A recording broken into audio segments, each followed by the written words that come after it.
Hello বন্ধুরা, তো আজ আপনাদের একসাথে 3 দেবতার দর্শন করাবো। তো চলুন, আমি যেভাবে গেছিলাম সেটা আপনাদের শেয়ার করছি। আপনারা দেখছেন ব্রহ্মদত্ত ধাম। দেখুন, আপনারা দেখছেন বিশাল বড় মন্দির চত্বর। দেখুন, বিশাল বড়। দিনের দিন ঘুরে আসার জন্য সেরা ঠিকানা বলতেই পারেন।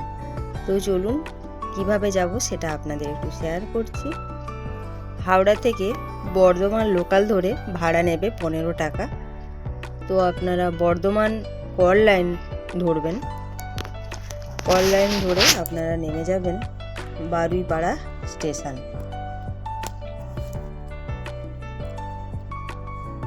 বারুইপাড়া স্টেশনে নেমে আপনারা দেখতেই পাবেন আশেপাশে অনেক টোটো রয়েছে। এই টোটো 10 টাকা ভাড়া নেবে। আপনারা বলবেন ব্রহ্মদত্ত ধাম যাবে, তো আপনাদের নামিয়ে দেবে। যেখানে নামাবে হাঁটা পথ 2 মিনিট, শান্ত শিষ্ট পরিবেশ, নিস্তব্ধতা, ভীষণ সুন্দর একটা। আমাদের কলকাতার সামনে যে এত সুন্দর একটা মন্দির রয়েছে আমার অন্তত জানা ছিল না। ভীষণ সুন্দর একটা মন্দির। দেখুন চারিদিক নিস্তব্ধতা, না চিৎকার চেঁচামেচি। যারা নিস্তব্ধ ভালোবাসেন তাদের জন্য আমি মনে করব খুব সুন্দর একটা জায়গা। তো ঢুকতেই প্রথমে গণেশ বাবাজির মূর্তি পাবেন বাঁ হাতে।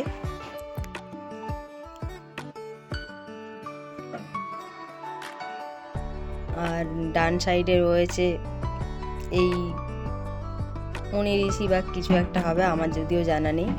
আপনারা যদি জানেন তো জানিয়ে দেবেন উনিকে। ভেতরে ঢুকেই দেখুন বিশাল মন্দির চত্বর, যদিও কাজ হচ্ছে। ঢুকতেই এই সামনে বিশাল বড় একটা শ্বেত পাথরের কচ্ছপের মূর্তি দেখতে পাবেন। মন্দির চত্বরটি কিন্তু বিশাল বড়। দেখুন ব্রহ্মা বিষ্ণু মহেশ্বর 3 মূর্তি, কি অপরূপ মূর্তিটি, দেখলে মন জুড়িয়ে যাবে। ভীষণ সুন্দর একটা জায়গা, আমার তো ভীষণ ভালো লেগেছে। আপনারাও পারলে আসুন, ভীষণ সুন্দর একটা জায়গা। আমাদের কলকাতার কাছে দিনের দিন ঘুরে আসার জন্য আমি মনে করি এটা সেরা ঠিকানা, যারা তীর্থস্থান ভালোবাসেন তাদের জন্য। এটা হচ্ছে বাইরের পোর্শনটা, আর এই যে আপনারা দেখছেন এটা হচ্ছে গ্রাউন্ডে।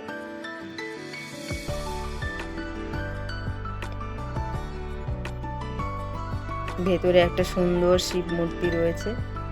আপনারা যারা মনে করছেন শিবরাত্রিতে জল ঢালতে যাবেন তারাও কিন্তু যেতে পারেন। ভীষণ সুন্দর একটা জায়গা, বিশাল মন্দির চত্বর। কলকাতার আশেপাশে যে এরকম একটা মন্দির রয়েছে আমার অন্তত জানা ছিল না। ভীষণ সুন্দর একটা জায়গা। সময়সূচিটা আপনারা একটু দেখে নিতে পারেন। দুপুরবেলা কিন্তু মন্দির বন্ধ থাকে।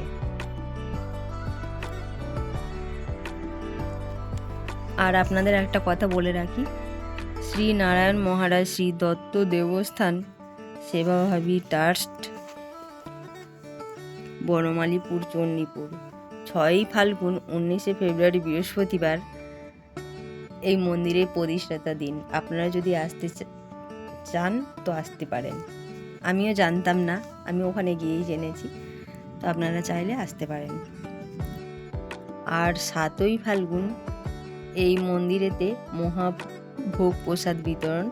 আপনারা যারা মনে করেন ঠাকুরের ভোগ ভালোবাসেন তারা অবশ্যই আসতে পারেন ঠাকুরের ভোগ প্রসাদ খাওয়ার জন্য। ভীষণ সুন্দর একটা জায়গা, আমার তো ভীষণ ভালো লেগেছে। আপনারাও গেলে আপনাদেরও নিশ্চয়ই খুবই ভালো লাগবে। খুব সুন্দর একটা জায়গা, কলকাতার মধ্যে দিনের দিন ঘুরে আসার সেরা ঠিকানা বলতে পারে। আর একটা কথা আপনাদের বলে রাখি, প্রতি বৃহস্পতিবার বিনে পয়সাতে ভোগ খাওয়ানো হয়। যারা বৃহস্পতিবার দেখে আসবেন তারা ঠাকুরের ভোগ প্রসাদ কিন্তু পেয়ে যাবেন। আমি যেহেতু বৃহস্পতিবার যেতে পারিনি, ওখান থেকেই শুনেছি, তাই ওটা আপনাদের জানালাম। তো আপনারা পারলে বৃহস্পতিবার দেখেই যাবেন।